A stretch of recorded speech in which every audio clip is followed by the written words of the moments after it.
नफरत के बाजार में मोहब्बत की दुकान खोल रहा हूं।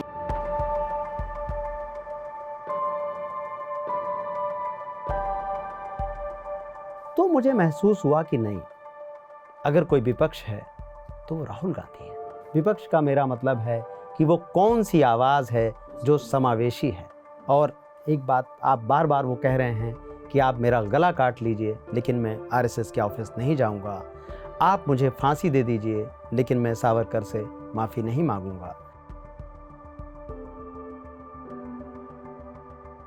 एक किताब हाल फिलहाल में हमारे सामने आई है और उस किताब की वजह से कई चीज़ें खोनी पड़ी हैं लेखक को।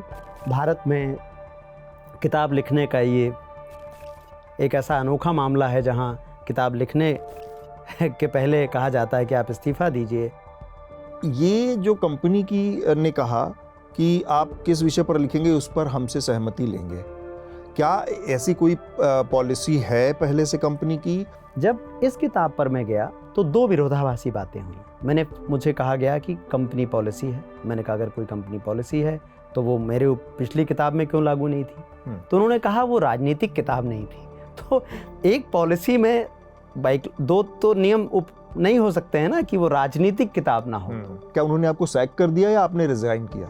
मुझे विकल्प ही दिया गया था कि किताब वापस लूं या अपना फैसला करूं।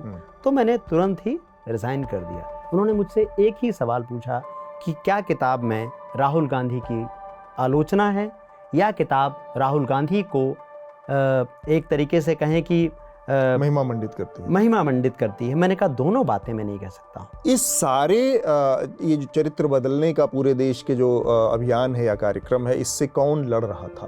कौन एक व्यक्ति तो उसमें उभर कर आता है कि करीब करीब हर मौके पर राहुल गांधी वो व्यक्ति थे जो अनकम्प्रोमाइजिंग नजर आते हैं, बिना किसी कॉम्प्रोमाइज के उससे टकराव लेते हुए नजर आते हैं बनिस्बत बाकी किसी और नेता के या बाकी किसी और विपक्ष के दल के। आप देखें कि राहुल एक साथ दो काम कर रहे हैं। एक काम वो कर रहे हैं कि यहाँ उड़ीसा में आदिवासियों के लिए जा रहे हैं। जरा उसके पहले के अगर हम 10 सालों में देखें तो हमें किसी भी राजनीतिक पार्टी का नेता, एक तरीके से शीर्ष नेता, इस तरह से आदिवासियों के लिए, वंचितों के लिए किसी एक जगह पे जाके कैंपेन करके आए, ऐसा हमें दिखता नहीं है।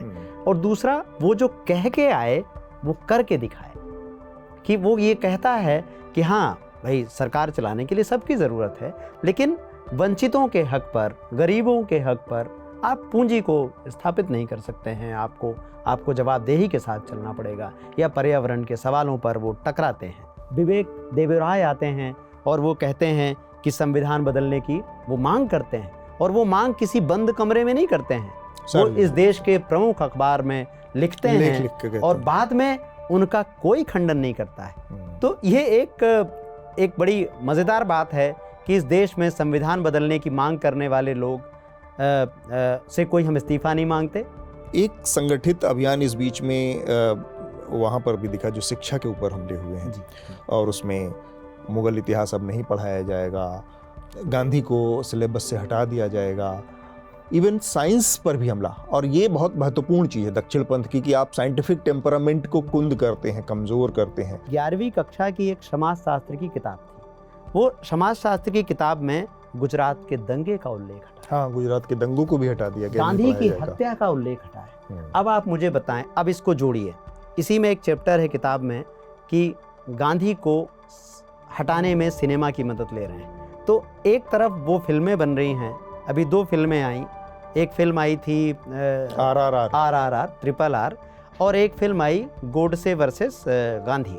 अरुण पुरी की बात हो रही, इंडिया टुडे समूह के जो मालिक थे और संपादक भी थे, उनकी बात हो रही है उस कॉन्क्लेव में।